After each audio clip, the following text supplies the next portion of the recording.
Осындай мамандық бар. Есть такая профессия. Дәрігер мамандығы. Профессия врача.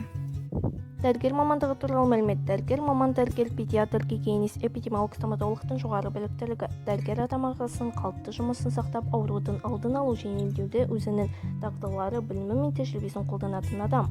Онда жоғары білімнің міндетті түрде болуы және мамандырылған жағдайда қосымша кәсіби дайындық қарастырылған. Әлемнің көптеген елдерінде жергілікті ел билік органдарының дәрігердің қызметіне рұқсаты немесе тиісті біліктілігі талап етіледі. Информация о профессии врача. Врач – специалист высшей квалификации врача, педиатра, гигиениста, эпидемиолога, стоматолога. Он человек, сохраняющий нормальную работу человеческого организма и применяющий свои навыки, знания и опыт в профилактике и лечении заболеваний. В нем предусмотрено обязательное наличие высшего образования и дополнительная профессиональная подготовка в специализированных условиях. Во многих странах мира требуется разрешение местных органов власти на деятельность врача или соответствующая квалификация.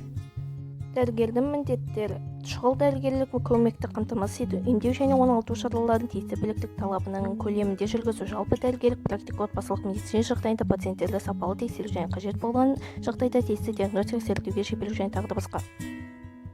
Обязанности профессии врача: проведение лечебных и реабилитационных мероприятий, качественное обследование пациентов в условиях общей врачебной практики или семейной медицины и при необходимости направление на соответствующее диагностическое исследование и так далее. Медицина туралы ұсынылған телехикаялар. Рекомендуемый сериал про медицину: Доктор Преображенский, Скорая помощь, Клиника, Хороший доктор, Больница Никербокер, Ночная смена, Реанимация, Медицинская Майами.